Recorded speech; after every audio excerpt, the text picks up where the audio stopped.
नमस्कार, आप देख रहे हैं ग्रैंड न्यूज नेटवर्क और मैं हूं आपके साथ आयुषी। चलिए रुक करते हैं आज की हेडलाइंस की ओर। इस हेडलाइंस के प्रायोजक है doctor CV Raman university, be the change. High court का बड़ा फैसला, खाता धारक से मंगाया जा सकता है खाते में जमा धन का विस्तृत ब्यौरा। सही जानकारी नहीं देने पर इनकम टैक्स के दायरे में आ जाएगी जमा राशि। रेलवे और बुधवारी व्यापारी संघ के बीच बनी सहमति। व्यापारी और मंडल रेल प्रबंधक के बीच हुई चर्चा। जमीन आवंटन से पहले नहीं तोड़ी जाएंगी दुकानें। 4 सालों से गुंडागर्दी से परेशान महिला द्वारा आत्महत्या करने का मामला। पुलिस मामले में कई बिंदुओं पर कर रही है जांच। जल्द हो सकता है बड़ा खुलासा। और खारंग और अरपा नदी के संगम तट पर विराजी मां मनका देवी के दर्शनों को उमड़ रही है भारी भीड़। मन से मांगी गई मनोकामनाएं होती है पूरी। या देवी तू सर्वभूतेषु कालरात्रि रूपेण संस्थिता, नमस्तस्यै नमस्तस्यै नमस्तस्यै नमो नमः। नमस्कार, आप सभी का स्वागत है हमारे स्पेशल प्रोग्राम में और मैं हूं आपके साथ आयुषी। भक्ति की शक्ति के पावन पर्व नवरात्र का आज 7वां दिन है। आज माँ कालरात्रि की पूजा अर्चना की जाती है। माँ कालरात्रि हमारे काल का, हमारे दुखों का विनाश करती है और हमें आयु, यश और समृद्धि देती है। तो चलिए आप और हम मिलकर माँ कालरात्रि की आराधना करें।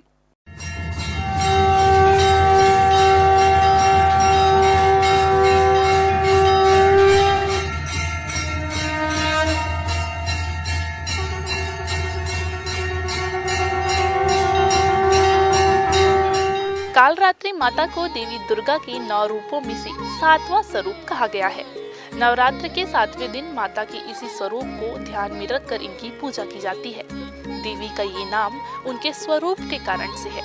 इस स्वरूप में माता का वर्ण काजल के समान काला है। धर्म ग्रंथों के मुताबिक शुंभ निशुंभ और उनकी सेना को देखकर देवी को भयंकर क्रोध आया और इनका वर्ण श्यामल हो गया। इसी श्यामल स्वरूप से देवी कालरात्रि उत्पन्न हुई। देवी के कालरात्रि की 4 भुजाएं हैं। ऊपर की दाहिनी भुजा से माता भक्तों को वर प्रदान करती है और निचली दाईं भुजा से अभय देती है, जबकि बाईं भुजाओं में माता खड्ग और कटीला मूसल धारण करती है। कहीं कहीं माता के हाथों में खड्ग और कटोरी भी बताया जाता है। माता कालरात्रि के बाल खुले हुए हैं और गले में विद्युत की माला शोभा पा रही है, जिसकी चमक से ऐसा प्रतीत होता है कि बिजली चमक रही हो। क्रोध में माता की नसिका में अग्नि धधकती है। माता कालरात्रि का वाहन गर्दभ है। देवी कालरात्रि का पिंगला नाड़ी पर अधिकार माना जाता है। ये देवी तमाम सिद्धियों को प्रदान करने वाली है। इनकी साधना से ही भविष्य में देखने की क्षमता का विकास होता है। मन से भय का नाश होता है। देवी कालरात्रि अपने भक्तों को भोग और मोक्ष प्रदान करती है। नवरात्र के 7वें दिन देवी को खीर का भोग लगाना चाहिए। मौसमी फल भी माता को अर्पित कर सकते हैं। संध्या काल में माता को खिचड़ी का भोग लगाना चाहिए।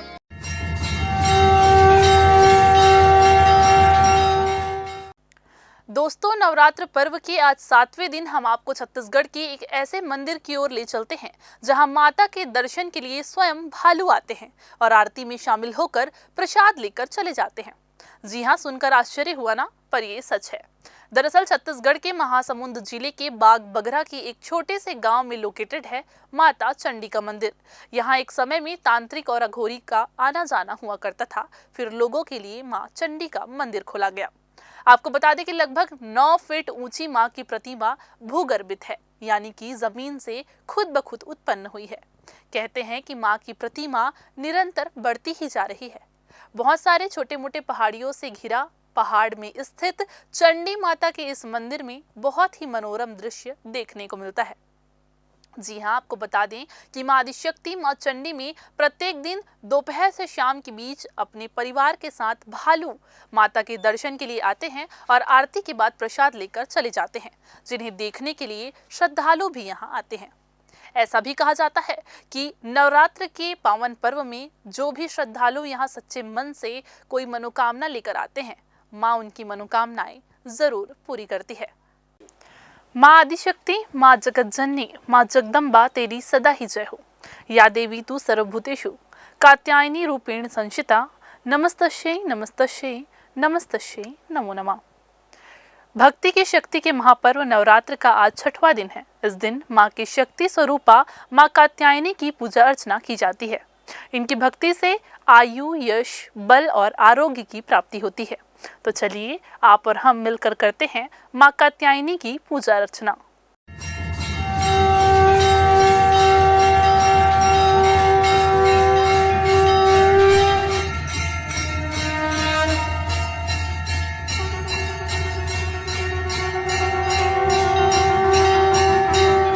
नवरात्रि में छठे दिन माँ कात्यायनी की पूजा की जाती है। इनकी उपासना और आराधना से भक्तों को बड़ी आसानी से अर्थ, धर्म, काम और मोक्ष चारों फलों की प्राप्ति होती है। उनके रोग, शोक, संताप और भय नष्ट हो जाते हैं। जन्मों के समस्त पाप भी नष्ट हो जाते हैं। इस देवी को नवरात्रि के छठे दिन पूजा जाता है। कात्य गोत्र में विश्व प्रसिद्ध महर्षि कात्यायन ने भगवती पराम्बा की उपासना की, कठिन तपस्या भी की। उनकी इच्छा थी कि उन्हें पुत्री प्राप्त हो। माँ भगवती ने उनके घर पुत्री के रूप में जन्म लिया, इसलिए ये देवी कात्यायनी कहलाई।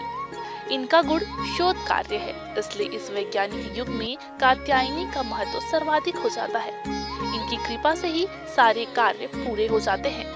ये वैद्यनाथ नामक स्थान पर प्रकट होकर पूजी गई थी। माँ कात्यायनी अमोघ फलदायिनी है।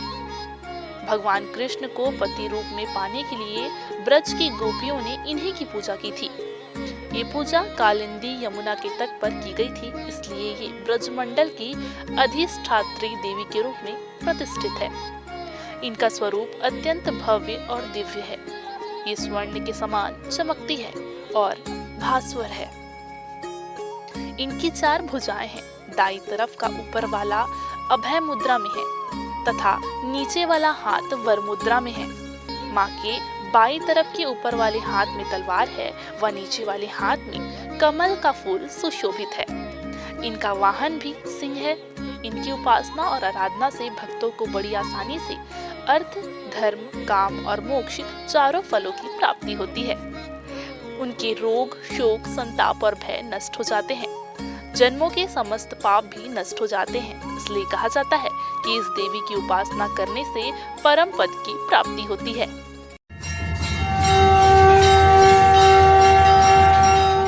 तो ये थी आज की हेडलाइंस। चलिए रुक करते हैं आज की तमाम खबरों की ओर।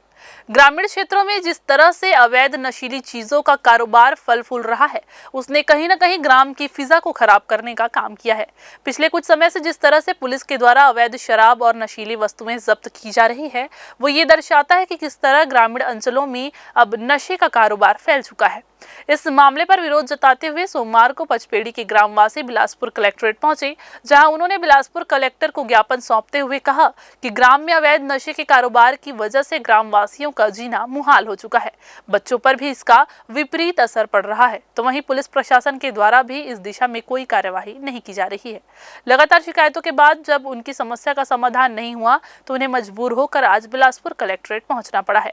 ग्रामवासियों ने बिलासपुर कलेक्टर को ज्ञापन के माध्यम से अपनी मांग रखी है कि उनके ग्राम में अवैध नशीली चीजों का प्रतिबंध तत्काल लगाया जाए ताकि ग्राम में खुशी आ सके। वहीं इस समस्या के निराकरण का आश्वासन भी ग्रामवासियों को दिया गया है। हम लोग अपने गांव की समस्या को लेकर आए हुए हैं। गांव में शराब बिक रहा है और गांजा बिक रहा है, जुआ हो रहा है। कौन करवा रहा है ये सब? ये सब जनता कर रहे हैं। अब उनके पीछे किसका नाम लोगे कि अमुक व्यक्ति करवा रहे हैं? तो कोई मालूम होता तो उसको कंट्रोल करते। क्या क्या समस्याएं हो रही है इसकी वजह से बताएंगे? इसकी वजह से अभद्र व्यवहार हो रहा है, गली गली गाली गलौज हो रहा है, जुआ हो रहा है, तो चोरी भी हो रहा है, गांव में अशांति फैल रहा है। समझिए, पढ़ाई लिखाई बच्चों की नुकसान हो रहा है। कब से चल रहा है? ये साल भर हो गया। तो इसको लेकर के क्या पुलिस से शिकायत किए थे? इसके लेकर पुलिस से शिकायत किए थे। समझिए, जो अपराधी रहते हैं उनको ले जाते हैं, ले जाने के लिए 1-2 घंटा बाद छोड़ देते हैं। क्या चाहते हैं आप? क्या होना चाहिए? हम लोग ये चाहते हैं कि वहाँ शराब बंद हो, गांजा बंद हो, समझिए ना, हैं आने वाले जो भविष्य में जो बच्चे हैं उनका भविष्य उज्जवल हो। समझिए, गांव में न शराब बिके, न निकले, गांजा ना निकले, न बिके, ये हम लोग चाहते हैं। हिंदुओं की आस्था को ठोस पहुंचाने वाला मामला एक बार फिर से सामने आया है, जहां हिंदू देवी देवताओं के बारे में बहुत ही अभद्र बातें सोशल मीडिया पर पोस्ट की गई है, जिससे हिंदू समाज में आक्रोश पैदा होने लगा है।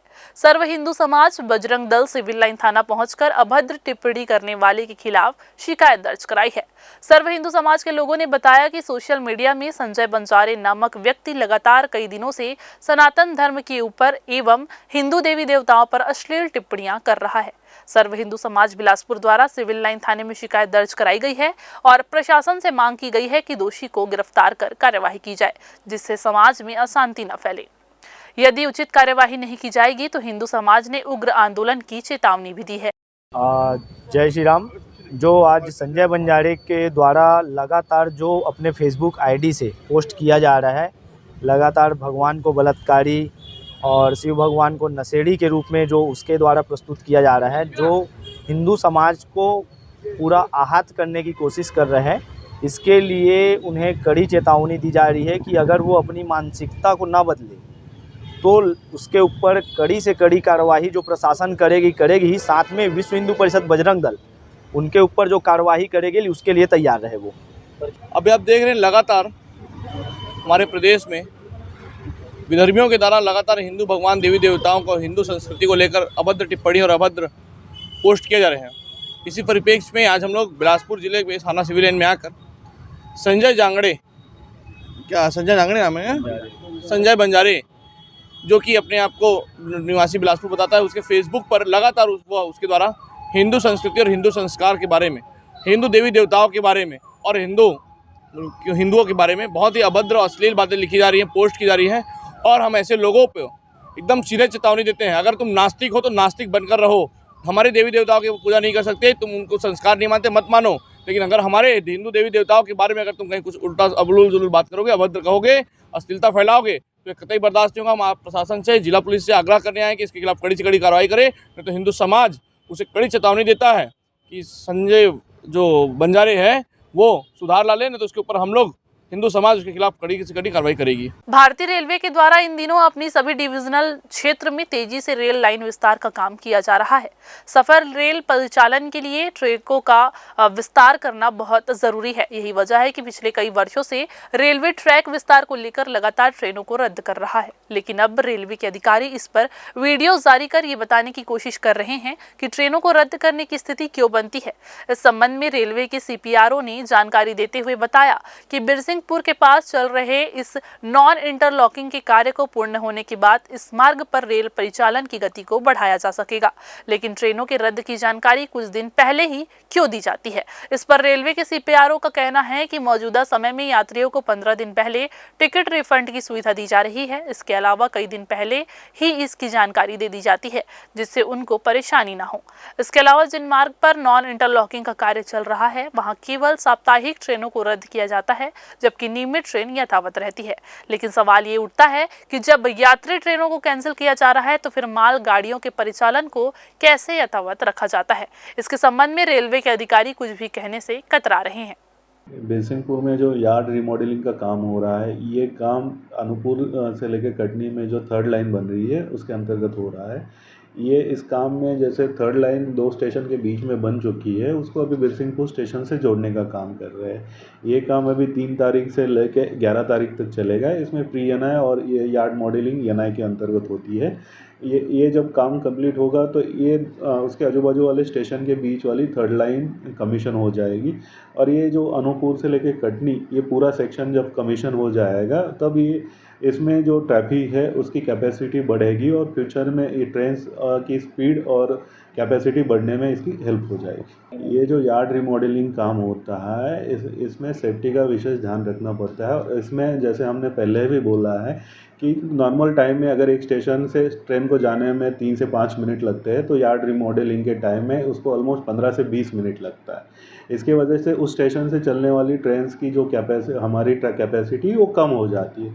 इसको ध्यान रखते हुए कम से कम हम लोग कोचिंग ट्रेन का कैंसिलेशन करते हैं और इसमें हमेशा पैसेंजर ये ध्यान रखा जाता है कि पैसेंजर को कम से कम इसे उसको डिफ़िकल्टी या उसको प्रॉब्लम्स हो। तो हमने अभी ये हमारे रेलवे में ये ट्राई कर रहे हैं कि ये कैंसिलेशन कम से कम 15 दिन पहले हम सारे पैसेंजर को पहले से बता के रखें ताकि वो अपना अल्टरनेटिव प्लान कर सके। और इसमें हम ये ध्यान रखते हैं कि एक ओडी पेयर होते हैं, जैसे ओरिजिनेटिंग टू डेस्टिनेशन, उस रूट की हम सारी ट्रेन कभी कैंसिल नहीं होती है। उस रूट की अगर 4 ट्रेन चल रही है तो एक या 2 ट्रेन कैंसिल होती है, बाकी अल्टरनेटिव ट्रेन रहती है। और इसमें भी हमने जो अभी कैंसिलेशन किया है उसमें कुछ ही ट्रेन डेली है, बाकी train by weekly, try weekly या वीक में 4 बार चलने वाली है। तो इसमें हमेशा ये ध्यान रखा जाता है कि पैसेंजर को कम से कम यदि कोई खाता धारक बैंक में जमा किए धनराशि के संबंध में सही जानकारी नहीं देता है तो संबंधित खाता धारक को जमा राशि पर इनकम टैक्स देना होगा। दरअसल छत्तीसगढ़ हाईकोर्ट के जस्टिस संजय के अग्रवाल और जस्टिस अमितेंद्र किशोर प्रसाद की डिवीजन बेंच ने बैंक में जमा किए गए राशि और इनकम टैक्स के संबंध में महत्वपूर्ण निर्णय लिया है। आपको बता दें कि हाईकोर्ट के डिवीजन बेंच ने आयकर की धारा 68 और 69A का हवाला देते हुए ये निर्णय लिया है कि खाता धारक बैंक में जमा राशि के संबंध में सही जानकारी देना होगा।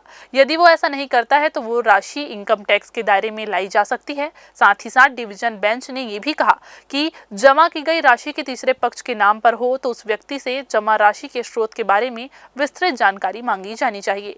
जमा हुई राशि की सही और विस्तृत जानकारी देने की जिम्मेदारी उस व्यक्ति की ही होगी जिसका नाम खाते पर दर्ज है। ये महत्वपूर्ण फैसला दिनेश सिंह चौहान की याचिका पर हाईकोर्ट ने सुनाया है। फिलहाल वक्त हो चला है एक छोटा सा ब्रेक लेने का। ब्रेक के बाद जारी रहेंगी खबरें। आप बने रहिए ग्रैंड न्यूज के साथ।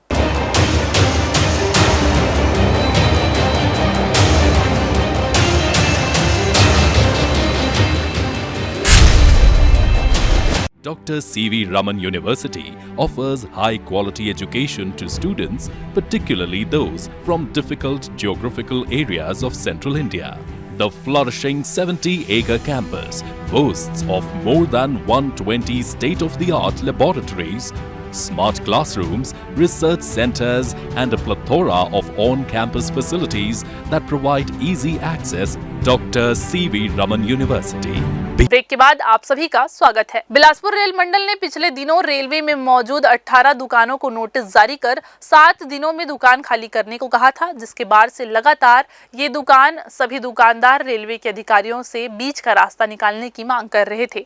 लेकिन रेलवे के अड़ियल रवैये की वजह से व्यापारी खासे परेशान थे, जिसके बाद उन्होंने बिलासपुर के विधायक अमर अग्रवाल, बिलासपुर के सांसद और केंद्रीय राज्य मंत्री तोखन साहू से मुलाकात कर मामले में हस्तक्षेप की मांग की थी। जिसके बाद सोमवार को बुधवारी बाजार के व्यापारी और चैम्बर ऑफ कॉमर्स के पदाधिकारी और ZRUCC सदस्य संजय मित्तल बिलासपुर मंडल रेल प्रबंधक से मिलने पहुंचे। इस दौरान उन्होंने व्यापारियों से सकारात्मक चर्चा करते हुए कहा कि जब तक व्यापारियों को दुकान आवंटित नहीं कर दिया जाता तब तक दुकानों को नहीं तोड़ा जाएगा। इस पर व्यापारियों ने राहत की सांस ली। तो वही दूसरा मुद्दा व्यापारियों से अधिक राशि का बिल थमाने जाने का था, जिसके बाद मंडल रेल प्रबंधन ने उन्हें स्पष्ट किया जो भी व्यापारी हित में निर्णय होगा अधिकारी उस पर हर संभव प्रयास करेंगे। रेलवे से मिली सहमति के बाद व्यापारी भी खुश नजर आए।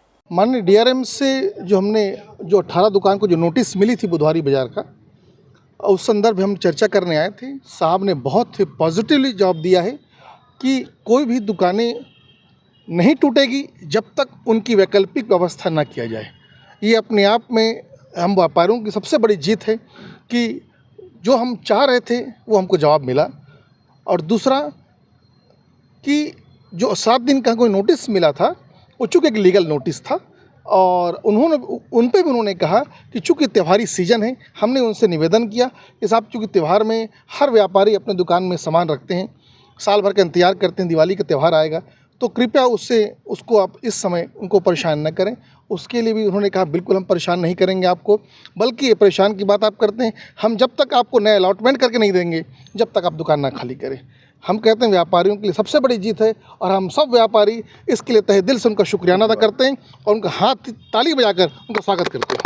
कुछ लाइसेंस शुल्क की बात आ रही थी, जो भी लाइसेंस शुल्क की जो प्रक्रिया है वो तो हमको पालन करना ही पड़ेगा और उसके लिए भी हमने एक निवेदन किया। चूँकि 2014 के बाद अभी तक कोई भी व्यापारी ने उसका टैक्स अदा नहीं किया है, तो उसके लिए हमने निवेदन किया कि साहब या तो उस पर कुछ कंसिडर हो सकता है सिंगल पेमेंट सिस्टम में तो ज़रूर कीजिए, या अगर उसमें कुछ इंस्टॉलमेंट की प्रक्रिया अगर आप फॉलो कर सकते हैं तो वो भी कीजिए। तो उसके लिए भी हमको आश्वासन दिया गया है कि हम इस पर एक चर्चा करते हैं, अगर कोई व्यवस्था बनती हो तो आपके लिए ज़रूर हम करेंगे। संजय जी, ये कहना हो रहा था कि जीएसटी और विलम्ब शुल्क जोड़ा गया है, उस राशि को हटा दिया जाए, ये भी मांग कर रहे हैं व्यापारी।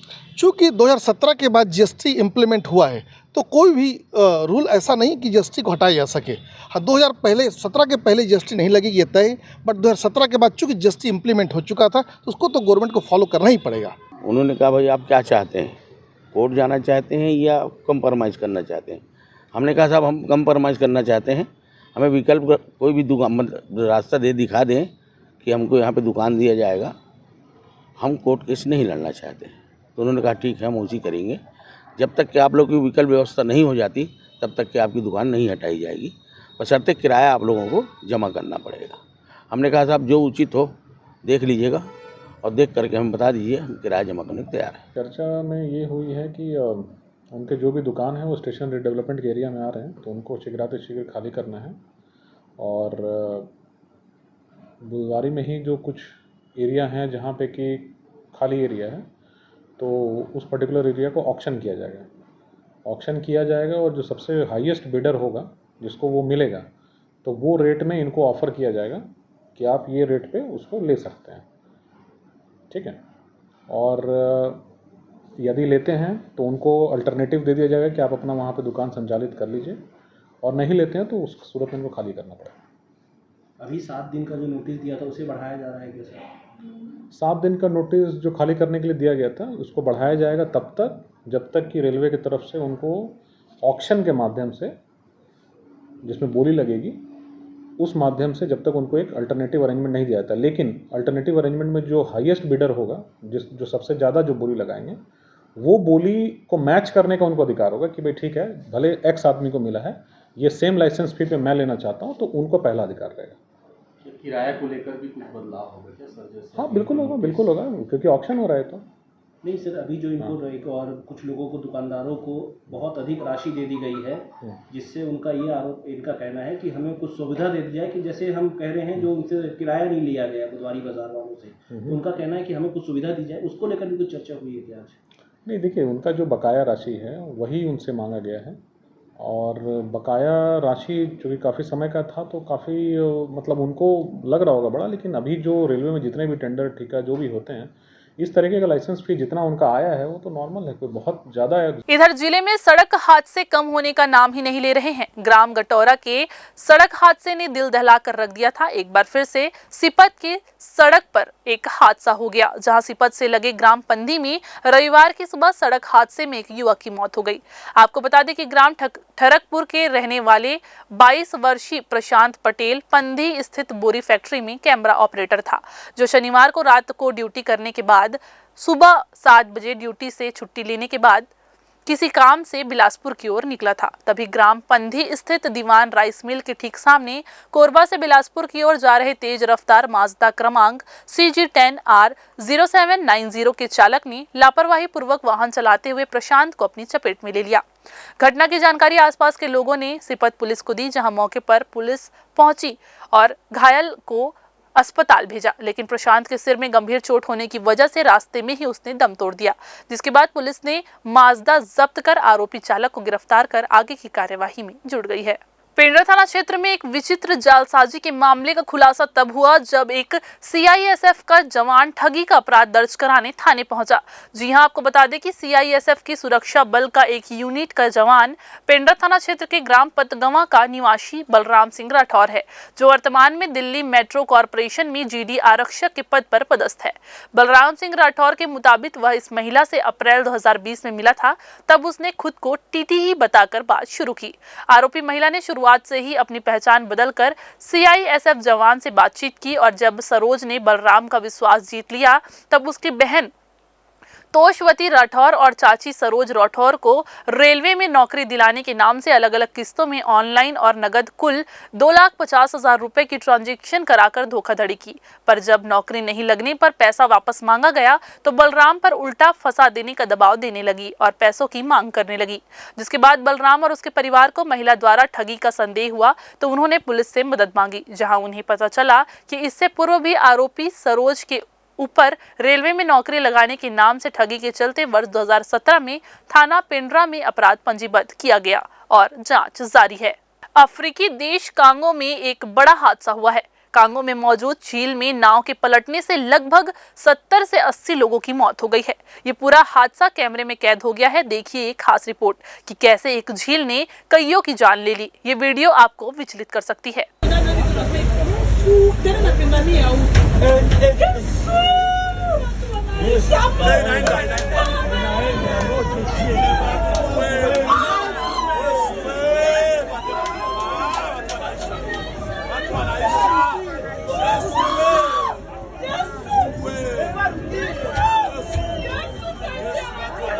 फिर से वक्त हो चला एक छोटा सा ब्रेक लेने का। ब्रेक के बाद जारी रहेंगी खबरें। आप बने रहिए ग्रैंड न्यूज के साथ।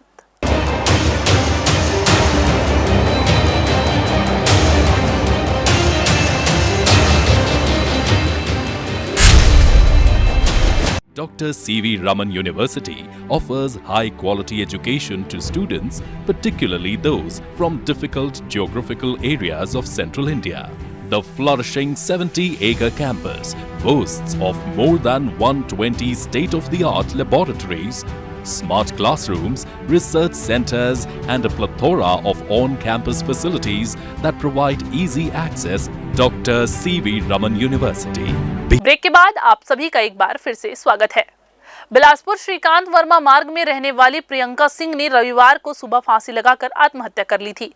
अपना जीवन समाप्त करने से पहले प्रियंका सिंह ने अपने फेसबुक आईडी से एक वीडियो वायरल किया था, जिसमें उन्होंने आत्महत्या करने के पीछे कई रसूखदारों लोगों का जिम्मेदार ठहराया था। घटने के दूसरे दिन ही पुलिस जांच के लिए मृतका के घर परिजनों का बयान दर्ज करने पहुंची थी, मगर अंत्येष्टि होने के कारण पुलिस वापस आ गई।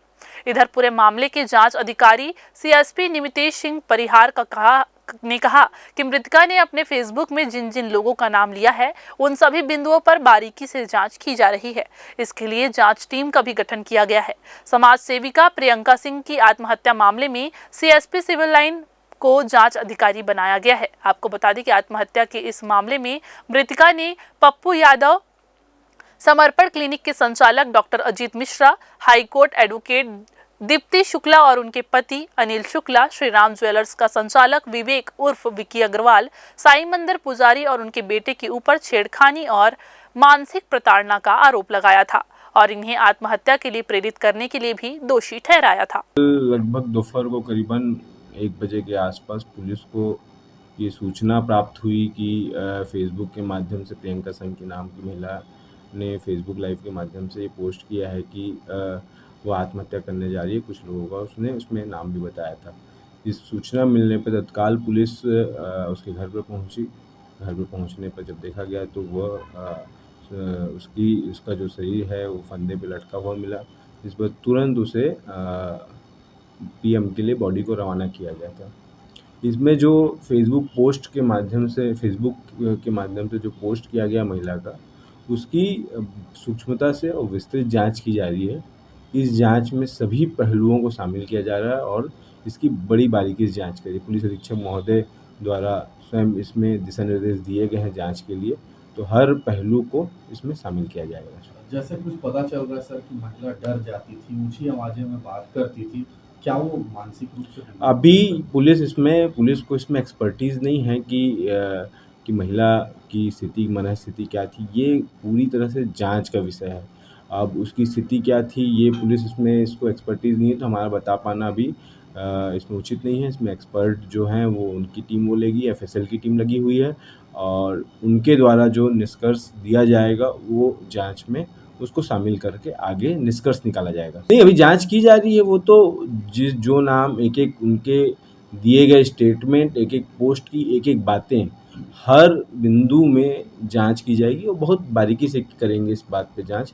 तो जिसमें नाम है क्या, कैसा, किसका क्या संबंध था, कैसा था, क्यों, क्या किसका क्या रोल था, परिवार वालों का स्टेटमेंट, और इसमें एफएसएल की टीम भी जांच कर रही है, हम साइबर माध्यम से भी जांच कर रहे हैं और हर तरीके से इसमें हम जांच कर रहे हैं। मृतका के घर परिवार वालों का भी बयान आ चुका है, क्या कुछ उसके सामने आया? नहीं, अब बयान आया वो जांच का विषय है, उसको मैं डिस्क्लोज नहीं कर सकता। वो गोपनीय चीज़ें हैं, उसमें क्या बातें आई हैं वो हम जांच में शामिल की हैं त्वरित कार्रवाई कर रही है पुलिस, और हर पहलुओं पर कार्रवाई कर रही है। कुछ कार्रवाई अभी जांच के होने के कारण आपको यहाँ बताई नहीं जा सकती। बिलासपुर जिले के सिरगिट्टी थाना क्षेत्र में अधिवक्ताओं के साथ मारपीट के मामले में अभी तक किसी तरह की कोई कार्यवाही सिरगिट्टी पुलिस द्वारा नहीं किए जाने पर अधिवक्ता संघ ने बिलासपुर पुलिस अधीक्षक को ज्ञापन सौंपकर आरोपियों पर कठोर कार्यवाही करने का ज्ञापन सौंपते हुए मांग की है।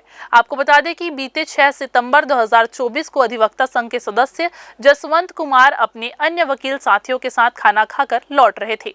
उसी दौरान देर रात बलराम फैब्रिकेशन के सामने छत्तीसगढ़ ग्रामीण बैंक तिफरा के पास पहुंचे थे कि उनके पीछे से आ रहे एक्टिवा चालकों ने अधिवक्ताओं की चलती कार को रुकवाकर उनसे अभद्रता की और मारपीट भी करने लगी। इसके बाद अधिवक्ताओं ने इस घटना की शिकायत सिरगिट्टी थाने में दर्ज कराई, जहां शिकायत तो दर्ज कर ली गई, लेकिन माह भर बीत जाने के बाद भी अब तक कोई उचित कार्यवाही नहीं की गई है। मामले में मारपीट की घटना का सीसीटीवी फुटेज भी सामने आया है, जिसके आधार पर अधिवक्ता संघ दोषियों पर कार्यवाही की मांग कर रहा है। मैं जसवंत कुमार, अधिवक्ता जिला न्यायालय बिलासपुर। तीजा पर्व में घर वालों के बाहर होने के कारण मैं और मेरे अधिवक्ता मित्रगण के साथ हम लोग साहू रेस्टोरेंट गए थे खाना खाने। खाना खा के वापस आ रहे थे, छत्तीसगढ़ ग्रामीण बैंक तिफरा के पास पहुंचे थे कि कुछ अज्ञात लोगों द्वारा मेरे गाड़ी के सामने अपने गाड़ी को रोके और रोक के हमारे कार के सामने रुकवाए, फिर खिड़की को खुलवा के गाली गलौज करने लगे। इस बात पे मैंने मना किया। मना करने पे उन लोग मेरे साथ मारपीट किए। मेरे नाक से बहुत ज़्यादा खून निकल रहा था। मैं उस घटना का शिकायत सिरगिट्टी थाना में जाकर तुरंत करवाया था। उसके बाद मुलायजा भी हुआ था, एक्सरे उक्सरे सब हुआ था। उसके बाद मैं सोने का चैन पहना था, उसको भी छीन के लूट कर ले गए। उसके बाद लड़कियों द्वारा धमकी देने लगे कि मेरे ही को, जब मैं उसमें पीड़ित व्यक्ति हूँ, उसमें भी मेरे ही को धमकी देने लगे कि तुम केस को वापस नहीं लोगे तो तुम्हारे खिलाफ़ हम 9 तारीख को झूठा प्रकरण छेड़छाड़ का एसपी साहब से शिकायत किए हैं, और उस प्रकरण में तुम भी जाओगे, वकील हो, तुम्हारा पूरा करियर ख़राब कर देंगे करके 2 लड़कियों द्वारा शिकायत किया गया, झूठा शिकायत। मैं ये भी बताना चाहता हूँ कि उक्त घटना का सीसीटीवी फुटेज मेरे द्वारा निकलवाया गया, जिसमें घटना स्थल में हुए सभी घटना का संपूर्ण विवरण है, जिसमें मैंने उनके द्वारा झूठा जो आरोप लगाया गया कि हमसे साथ बदतमीज़ी किया, और बदतमीज़ी करते हुए हमारे हाथ पकड़े, हमारे प्राइवेट पार्ट को टच किए, सीने में टच किए। और उस सीसीटीवी फुटेज को जब मैं एसपी महोदय को दिखाया तो ऐसा कुछ नहीं था। उन लोग ही ज़बरदस्ती मेरे कार में आके मारपीट किए, गाली गलौज किए, और उस केस के बचने के लिए उन लोग 2-3 दिन बाद जब मीडिया के माध्यम से पता चलता है कि उनके विरुद्ध में FIR हुआ है, तो उन लोग समझौता करने की वजह से मेरे को झूठे प्रकरण में फंसाने के लिए बहुत ज़्यादा धमकियां देने लगे। और मैं, अगर हमारे ही साथ, हम अधिवक्ता के साथ ऐसा हो रहा है, अगर उस जगह का सीसीटीवी फुटेज नहीं होता तो आज शायद तक मैं जेल में होता। मैं प्रार्थी होने के नाते आप सभी से हाथ जोड़ के निवेदन करता हूं कि इसमें शाम को ये हमारे संघ के अधिवक्ता जसवंत कुमार जी जो हैं, अपने दोस्तों के साथ खाना खाने के लिए होटल गए हुए थे। साहू होटल से खाना खाकर जब वो वापस आ रहे थे तो रात को लगभग 11:15 बजे के करीब एक्टिवा में सवार कुछ लड़कों के द्वारा, जिसके साथ लड़कियां भी थी, इनकी गाड़ी को रोकने के लिए वो हाथ दिखाए, और जैसे ही इन्होंने गाड़ी रोका तो इनको गाली गलौज करने लगे। गाली गलौज करते हुए इन्होंने पूछा क्यों गाली गलौज कर रहे हैं, तो इन्होंने बोला कि गाली गलौज मत दो, तो वो सीधा इनको मारपीट करने लगे। इनके साथ जो 4 और साथी थे इनके, उनको भी मारपीट किए। मारपीट करने के बाद इनके सोने की चैन को छीन लिए और उसके बाद फिर वहाँ से भाग गए। ये उसी रात को थाना सिरगिट्टी गए, इस घटना की जानकारी दी। थाना सिरगिट्टी वालों ने इनका मुलाहिजा कराया, इनके FIR को लिखा। उसके बाद से लेके आज तक उन आरोपियों की गिरफ्तारी नहीं हुई थी, जिसकी शिकायत हमने जिला अधिवक्ता संघ के माध्यम से माननीय पुलिस अधीक्षक महोदय के समक्ष किया है। इसी दौरान इस प्रकरण में जो युवतियाँ थीं, उन लोगों ने झूठे जानकारी देकर न्यायालय से अग्रिम जमानत प्राप्त कर लिया, लेकिन लड़कों ने जब आवेदन लगाया तो हमने उनका जाकर विरोध किया और उनका आवेदन निरस्त हुआ। उसके बाद भी 26 तारीख को उनका आवेदन निरस्त हुआ है। आज 7-10 हो रहा है, फिर भी सिरगिट्टी पुलिस ने उनको गिरफ्तार नहीं किया था। इसी की संबंध में हमने शिकायत करने के लिए माननीय पुलिस अधीक्षक महोदय को ज्ञापन सौंपा है, जिसमें उन्होंने हमें आश्वस्त किया है कि अतिशीघ्र इनकी गिरफ्तारी की। उच्च शिक्षा विभाग द्वारा आयोजित sector level inter college volleyball men's प्रतियोगिता का 2 दिवसीय आयोजन सरकंडा की ई राघवेंद्र राव विज्ञान महाविद्यालय मैदान में सोमवार से शुरू हुआ। जिला स्तर पर इस आयोजन को कराने की जिम्मेदारी स्वामी आत्मानंद इंग्लिश मीडियम महाविद्यालय बिलासपुर को दिया गया है। इस प्रतियोगिता में जिले भर से 14 टीमों में भाग लिया, जिसमें विजेता, उपविजेता और 10 खिलाड़ियों को पुरस्कार दिया जाएगा। इसमें चयनित टीम स्टेट लेवल में खेलेगी, उसके बाद यूनिवर्सिटी लेवल के बाद जोनल स्तर पर अपना प्रदर्शन करेगी। Swami Atmanand English medium college की क्रीड़ा अधिकारी ज्योति यादव ने बताया कि प्रतिवर्ष की भांति इस वर्ष भी खेल प्रतियोगिता का आयोजन उच्च शिक्षा विभाग कर रही है। बेहतर प्रदर्शन करने वालों को पुरस्कार भी दिए जाएंगे। साथ ही विजेता टीम जोनल स्तर पर आयोजित होने वाले प्रतियोगिता में भाग भी लेगी। ये आयोजन हायर एजुकेशन डिपार्टमेंट के साइड से होता है। सेक्टर लेवल स्पोर्ट्स है 2024 का। वॉलीबॉल मेंस का हो रहा है। इसमें 14 टीमों ने भाग लिया है और अभी जो मैच है आज और कल रहेगा। कल फाइनल मैच कराने का कर रहे हैं, देखते हैं आज जितना मैच होगा। और ये हर साल होता है, हर सेशन में होता है। वॉलीबॉल मेंस का अलग अलग स्पोर्ट्स भी होते हैं। तो स्वामी आत्मानंद जो गवर्नमेंट इंग्लिश मीडियम कॉलेज पहली कॉलेज है इंग्लिश मीडियम की, हमारे छत्तीसगढ़ में ये बिलासपुर जिला की इंग्लिश मीडियम की कॉलेज है, तो ये होस्ट कर रही है वॉलीबॉल मेंस की। मैं वहाँ की क्रीड़ा अधिकारी हूँ, ज्योति यादव मेरा नाम है जी। बच्चे स्टेट लेवल खेलेंगे, उसके बाद ना वहाँ से चयनित होके बच्चे यूनिवर्सिटी लेवल पे। पर बिलासपुर शहर में लोग इन दिनों ट्रैफिक की समस्या से खासे परेशान नजर आ रहे हैं। हालांकि शहर के लोगों को ट्रैफिक जाम की समस्या से निजात दिलाने ट्रैफिक पुलिस के द्वारा गोल बाजार को वन वे किया गया है। इस हफ्ते लगने वाले संडे मार्केट को भी नए रिवर व्यू में शिफ्ट कर दिया गया। बावजूद इसके पुलिस को कोई सफलता नहीं मिल रही है। गोल बाजार क्षेत्र को व्यवस्थित करने में भले ही पुलिस सफलता का पहाड़ा रट ली, लेकिन सरकंडा की ये तस्वीरें पुलिस के खोखले दावों की सच्चाई खुद बयां कर रही है।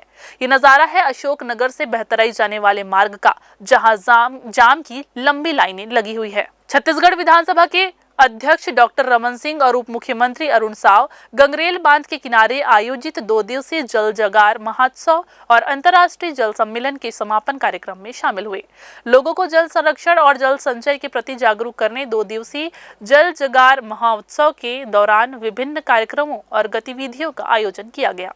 इस आयोजन में धमतरी जिले के साथ ही प्रदेश भर के लोगों ने बढ़ चढ़ कर हिस्सा लिया। इस मौके पर आयोजित अंतर्राष्ट्रीय जल सम्मेलन में 4 देशों के प्रतिनिधियों सहित इस मौके पर आयोजित अंतर्राष्ट्रीय जल सम्मेलन में 4 देशों के प्रतिनिधियों सहित देश के प्रसिद्ध पर्यावरणविदों, जल संरक्षकों, नीति निर्माताओं, विशेषज्ञों और गैर सरकारी संगठनों ने अपनी बातें रखी। छत्तीसगढ़ विधानसभा के अध्यक्ष डॉक्टर रमन सिंह ने जल जगार महोत्सव के समापन समारोह को संबोधित करते हुए कहा कि जल की एक एक बूंद को बचाने की चिंता करने के लिए इस जल जगार महोत्सव का आयोजन किया गया है। इस दौरान आयोजित विभिन्न गतिविधियों में भारी संख्या में लोगों की भागीदारी। फिर से वक्त हो चला एक छोटा सा ब्रेक लेने का। ब्रेक के बाद जारी रहेंगी खबरें। आप बने रहिए ग्रैंड न्यूज के साथ।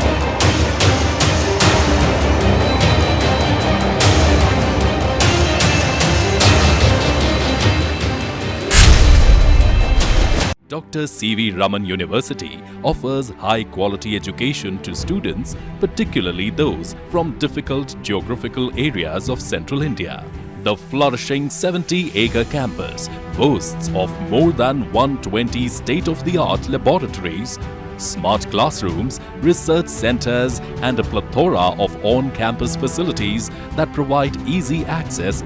Dr. C.V. Raman University. Break के बाद आप सभी का एक बार फिर से स्वागत है। मुख्यमंत्री के निज सचिव तुलसी कौशिक रतनपुर में मां महामाया देवी के दर्शन करने पहुंचे। उन्होंने माता के समक्ष पूजा अर्चना की और बताया कि मां के दर्शन से उन्हें शक्ति मिली है, जिसका उपयोग वे जनहित के कार्यों में करेंगे। तुलसी कौशिक ने इस अनुभव को पवित्रता और आस्था से भरपूर बताया। दर्शन के दौरान तुलसी कौशिक का स्वागत किया गया और मंदिर प्रबंधन द्वारा उनका सम्मान किया गया। उनके साथ नगर पालिका अध्यक्ष घनश्याम रात्रे, महामाया मंदिर ट्रस्ट के उपाध्यक्ष सतीश शर्मा सहित बड़ी संख्या में श्रद्धालु और स्थानीय नागरिक भी उपस्थित रहे। इस मौके पर सभी ने मिलकर मां महामाया के प्रति अपनी श्रद्धा अर्पित की और क्षेत्र के सुख समृद्धि की कामना भी की। माई जी की कृपा से हमको आज यहाँ आने का सौभाग्य प्राप्त हुआ। हम बड़े सौभाग्यशाली हैं कि आज महामाया माई के दर्शन कर पाए।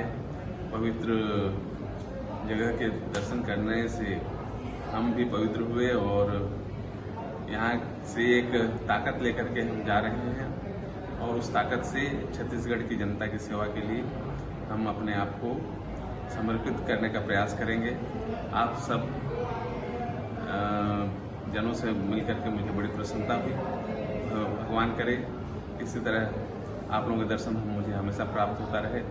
मैं अपने आप को धन्य समझता हूँ कि आज मैं आप सबों के दर्शन कर पाया। महामाया के दर्शन करके मैं अपने आप को धन्य समझता हूँ। जूना बिलासपुर, जूना रतनपुर, जूना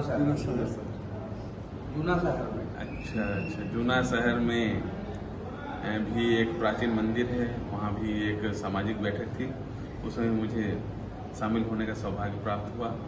सामाजिक बंधुओं से मिलकर के समाज के आगे बढ़ाने की ओर विचार विमर्श किया गया। हम सब इस छत्तीसगढ़ को कैसे आगे बढ़ाकर ले जा सकते हैं उसके लिए विचार कर रहे हैं। माँ महामाई की कृपा से आने वाले समय में उसका प्रतिफल देखने को मिलेगा। छत्तीसगढ़ की पावन धरा पर आज भी कई पुरातन देवी मंदिरों में लोगों की आस्था अलग ही स्थान रखती है। बिलासपुर से लगभग 10 किलोमीटर दूर खारंग और अरपा नदी के संगम तट पर विराजमान मां मनका देवी का दर्शन करने भक्त दूर दूर से यहाँ पहुँचते हैं। ऐसी मान्यता है कि मां मनका देवी से जो भी मनोकामनाएं मांगी जाती है वो पूर्ण होती है। दरअसल कई सदी पहले बूटापारा के बैगा फाकू यादव को माता ने स्वप्न दिया कि वो नीम के पेड़ के नीचे मौजूद है, जिसके बाद अगले दिन वो नीम के पेड़ के नीचे पहुंचा जहां माता मौजूद थी, जिसके बाद यहां माता की स्थापना की गई। माता के दरबार के सामने एक कुंड भी मौजूद है। ऐसी मान्यता है कि कुछ लुटेरे खजाना लूटने यहाँ पहुंचे थे, लेकिन कई फीट खुदाई के बाद जब कुछ नहीं मिला तो वो खाली हाथ यहाँ से लौट गए। इसके बाद से इस कुंड में कभी पानी नहीं सूखता है। यही वजह है कि कुंड में श्रद्धा के साथ लोग पूजा अर्चना करते हैं। मनकादायी प्रांगण में स्थित यह पंडाल नौ दुर्गा देवी हर साल की तरह इस साल भी रखा गया है और मैं लगभग 30 साल से पूजा यहाँ कर रहा हूँ। आज 5वां दिन माता का स्कंद माता माँ मनका देवी की एक काफ़ी एक महिमा वाली माता जी हैं, जिससे जितने भी मनौती लेके आते हैं हर एक व्यक्ति के कष्ट दूर होते हैं, मनौती पूरा होते हैं।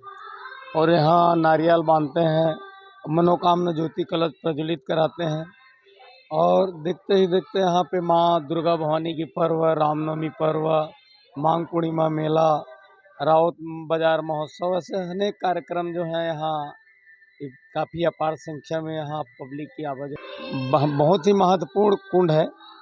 जैसे इनके बारे में हमारे पूर्वज लोग ये बताते हैं कि बाहर से कुछ चोर लोग आए और ये कुंड के नीचे में कुछ खजाना वगैरह, जो पहले ज़माना में हंडा वगैरह जैसे बताते हैं पूर्वज लोग, तो इसको बाहर से आए हुए जो व्यक्ति थे पूरी रात में इसको खुदाई कर रहे थे और ये वो लोग पूरी हथियार गाड़ी वगैरह सब लेके आए थे और इसको खोदने लगे। काफ़ी मात्रा में भीड़ के में आए थे रात्रि को, उन लोग बाहर से खोदने लगे और खोदते खोदते खोदा जब तक सवेरे हो गए, भोर हो गए, इसको खोद नहीं पाए।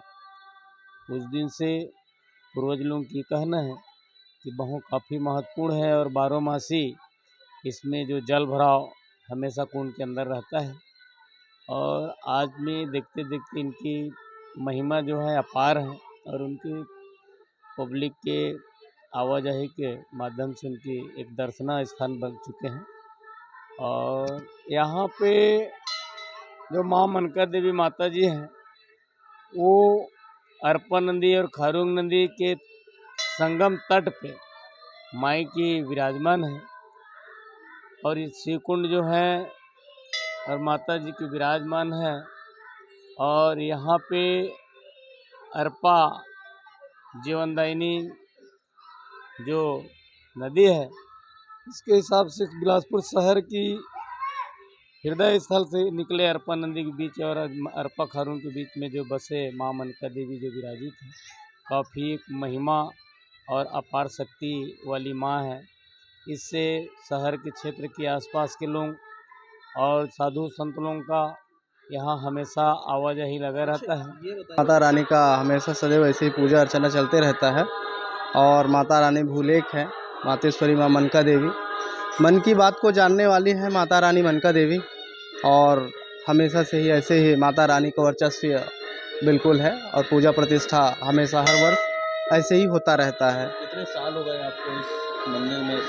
अब हमारे पिताजी हैं, पिताजी के बाद हम भी संभाल रहे हैं, पिताजी भी संभालते हैं और ऐसे ही संभलते जा रहा है मंदिर जो है। कुछ पता है मनका देवी? अब माता रानी तो स्वयं भूलेख है, सिद्धिपीठ है माता रानी, 108 सिद्धिपीठ में से एक है, क्योंकि माता रानी तो सदैव सबकी रक्षा करने वाली है। भक्तों का कैसा यहाँ पे?